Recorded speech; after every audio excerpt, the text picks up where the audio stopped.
You ever have one of those days, you know what you need to do, you might even want to do it, but actually starting feels impossible? Well, you're not lazy, and you're definitely not alone. There's a fundamental tug of war going on inside our heads between what we know is good for us and our brain's powerful, deep-seated resistance to doing the work. So yeah, let's just ask it directly. Why is doing hard things so incredibly hard? It's the question behind pretty much all procrastination, every abandoned gym membership, every project left half finished. And look, it can feel like a personal failing, right? Like a lack of willpower. But the real answer isn't about character. It's about chemistry. It's about your brain. And this whole internal battle, it actually has a name. It's called the effort paradox. It's this bizarre conflict where one part of your brain is slamming on the brakes, trying to conserve every last drop of energy, while another part knows that the things that require all that energy are, well, the things that make life meaningful. I love this quote from psychologist Michael Inslick because it just nails the whole thing perfectly. Effort is expensive, so we avoid it. But at the same time, we place the most value on the things we had to work for. It's a biological contradiction, and it pretty much defines our daily struggle to get motivated. All right, so here's our game plan. We're gonna really unpack this. First, we'll dig into what we're calling your brain's energy bill to see where this resistance comes from. Then we'll get into the real science of motivation, see what happens when the system goes haywire in depression, and most importantly, we'll finish up with how you can actually start hacking your own brain's resistance. Okay, part one, your brain's energy bill. This is all about the why. Why does your brain put up such a fight? Turns out it's not trying to be difficult, it's just trying to be incredibly efficient. It really all boils down to this one simple rule, the law of least effort. You have to remember, your brain evolved for survival, and that means it's an energy miser. It is hardwired to take the easiest possible path. So that urge to scroll through your phone instead of tackling that big report, that's not you being lazy. That's your brain taking the cheapest, most efficient route to a quick and easy reward. And to justify all this energy saving, your brain has this whole bag of tricks, these cognitive biases. Think of them as its favorite excuses. It uses present bias to say, hey, let's watch that funny video now instead of thinking about that project due next month. Or it uses fear of failure to just, not even start. I bet if you look at this list, you'll probably spot one or two of your brain's personal favorites. So if our brains are basically built to be lazy, how in the world does anything ever get done? Well, that brings us to the science of motivation. And it's time we cleared up a huge myth about a very, very famous brain chemical. We've all heard it a million times. Dopamine is the pleasure chemical, but that's not really the full story. Turns out, it's actually the motivation chemical.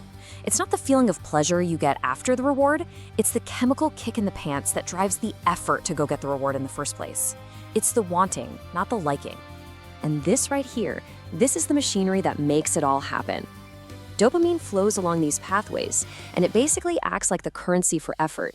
It's what your brain uses to decide, hey, is that thing over there, is it really worth getting up and working for? So here's the bottom line. Your motivation isn't some magical, mysterious force. It's a biological calculation. Your brain is constantly running a cost-benefit analysis, predicting whether putting in the work is actually going to pay off. And if your brain's prediction is a no, guess what? Your motivation absolutely tanks.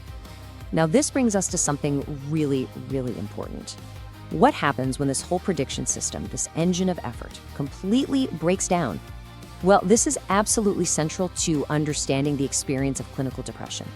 You know that profound fatigue, that feeling of trying to move through wet cement? The total inability to just get started? We need to be really clear about this. Those things are not side effects of feeling sad. Modern science now recognizes this motivational dysfunction as a core, measurable, and incredibly debilitating feature of major depression. And the science on this is super specific. This review from just this year points out that what researchers see again and again is a measurable shift. People experiencing depression consistently choose low-effort, low-reward activities over high-effort, high-reward ones. The brain's calculator is broken, and the cost of effort just feels impossibly high.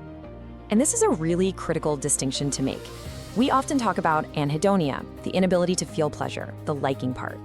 But for so many people with depression, the much bigger problem is what's called anergia and avolition.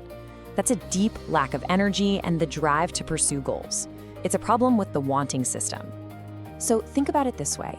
Someone might still know, intellectually, that they'd enjoy seeing their friends, But the activational effort, the sheer energy it would take to get off the couch and make it happen, just feels completely insurmountable. The reward hasn't lost its value, but the dopamine-fueled engine you need to go get it is just totally offline. Okay, so understanding the biology is one thing, but what do we actually do about it? How do we work with our brains instead of fighting them? So for our last section, let's get into some practical, science-backed strategies you can actually use to rebuild that engine. There's this super simple but powerful framework for behavior change. For any action to happen, you need three things: motivation, ability, and a prompt. Now, since we know motivation is unreliable and goes up and down, the best things to focus on are the other two. You make the task ridiculously easy to start, that's ability, and you create a super obvious trigger for it, that's the prompt. And here's a look at some common roadblocks and how to get around them using science. My favorite one is for when your motivation dips. Instead of trying to force yourself, you design for it. You use something called an implementation intention. It's just a simple plan. If this specific thing happens, then I will do this tiny action. It takes the decision-making and the effort out of the equation. So, here is the most crucial takeaway. If your brain's prediction machine has learned that effort leads to nothing, you have to retrain it. And you do that by becoming an evidence collector. You have to give your brain cold, hard proof that effort does lead to a reward. Start with something so small you literally cannot fail. I'm talking one push-up or putting one dish in the dishwasher. That tiny success, that's a piece of evidence. It's a small deposit back into your brain's motivation account. See those little wins? They start to add up, they compound, and over time, they actually recalibrate your brain's predictions. You're changing the system from the inside out. So that really only leaves one question. What's one tiny, achievable piece of evidence you're gonna give your brain today?